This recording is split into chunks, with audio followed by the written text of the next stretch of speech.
Assalomu alaykum do'stlar. Kinomaniyaga xush kelibsiz. Bugun e'tiboringizga chiqishga imkoni bo'lmagan qutilarda o'zlariga kelgan 6 ta odam haqidagi 2020-yilda detektiv triller janrida suratga olingan Asirlikda nomli filmni taqdim etamiz. Videomiz homiysi esa siz aziz muxlislarimiz. Siz bor ekansiz, biz ijoddamiz. Shunday ekan videoga like bosishni va kanalga obuna bo'lishni unutmang. Biz esa boshladik.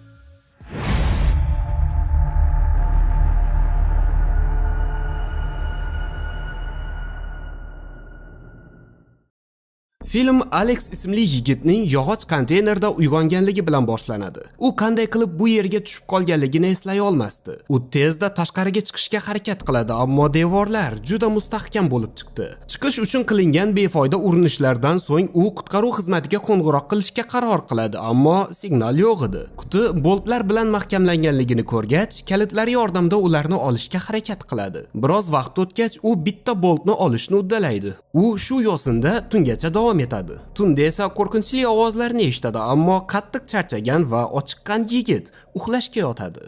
Ertalab uyg'ongach, oldida ovqat va suv turganligini ko'rgan Alex tezda qorini g'amiga tushib ketadi. Kaptarni esa stakanga quyib, tashqariga to'kib tashlardi.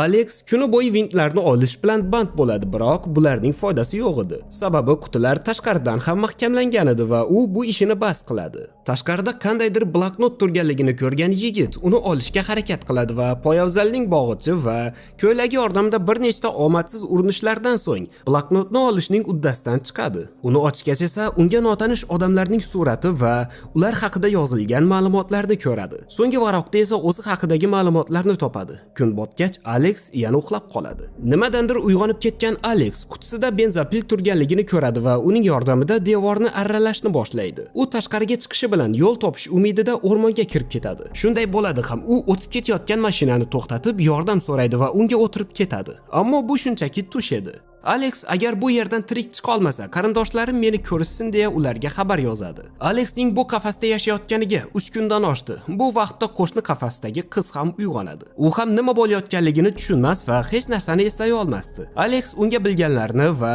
3 kundan beri shu yerda ekanligini aytadi. Qizning ismi Julie va u ham bloknotda bor edi. Alex qolgan qafaslarda ham suratlari va ma'lumotlari biriktirilgan odamlar borligini tushunadi. Uning ularni bu yerga bekorga olib kelmaganliklariga ishonchi komil. Tunda zerikishdan ular o'yin o'ynashga qaror qilishadi. Tashqariga qaragan Julie o'rmon ichida kimdir turganligini ko'radi. Ular undan ularni ozod qilishini so'rashadi.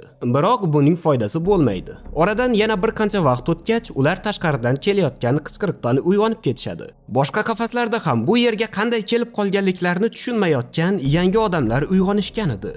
Alex ularni tinchlantirishga harakat qiladi va nima bo'layotganligini tushuntiradi. U bu yerda bir haftadan beri o'tirganligini aytgach, yangi kelganlar bundan dahshatga tushishadi. Alex ularga topib olgan bloknoti va har tunda ularga ovqat keltirishlari haqida aytadi. Biroq yangi kelganlarni Alexning tunda qochishga harakat qilmaganligi hayron qoldiradi va o'zlari shunday qilishga qaror qilishadi. Osiyolik yigit ayni ovqat keltirishganda uyg'onadi va birinchi bo'lib tashlanishga qaror qiladi. Bundan so'ng qochishga harakat qiladi, ammo tunda o'rmon bo'ylab yugurish ancha qiyinchilik tug'dirardi. U xodaga urilib yiqilib tushadi va uni o'rab olgan notanishlar barmoqlari bilan osmonni ko'rsatishadi. Bundan so'ng esa nimadir yorug'lik sochib, uni olib ketadi. Qolganlar uni o'ldi deb o'ylashadi, biroq qora toyir keyingi tunda ularning dodini berib qo'yishini ma'lum qiladi. Ertalab Alex qafasni ochish mumkinligini tushunib qoladi va qafasning kodli qulfini topadi. Endi esa kodni topish qoldi xolos. U bloknotni ochib, har bir qafasga biriktirilgan raqam va harflar orasidagi bog'liqlikni izlaydi. Raqamlarni tartib bilan joylashtirgan Alex kodning yangi davr ekanligini aniqlaydi va qafasni ochishni uddalaydi. Alex tezda Juliening qafasi oldiga borib, uni ham ozod qiladi. Endi qolganlarni ozod qilish qoldi va buni ham uddalashadi. Ular birgalikda yo'l topish uchun o'rmonga qarab yo'l olishadi, biroq Julia yiqilib tushib, oyog'idan jarohat oladi. Alex u bilan qoladi, qolganlar esa yordam jo'natishga so'z berib, yo'llarida davom etishadi. Ularni notanish odamlar ushlab olishadi va ortlariga qaytarib olib kelishadi. Qolgan omadsiz qochoqlar ham qaytib kelishadi. Tutqunlar ularni ozod qilishlarini so'rab, baqir-chaqir qilishni boshlashadi, biroq notanishlar yana osmonga ishora qilishadi va asirlar ustlarida ulkan uchar kema turganligini ko'rishadi. Bundan so'ng esa asteroid yaqinlashib kelayotgan ona sayyoralarni tark etishadi.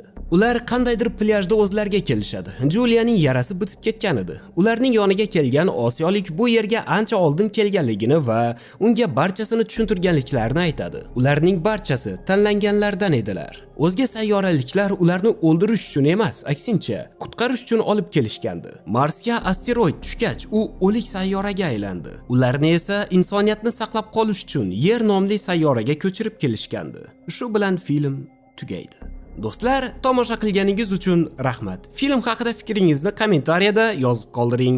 Videoga like bosishni va kanalga obuna bo'lishni unutmang. Keyingi sahnalarda uchrashguncha, xayr.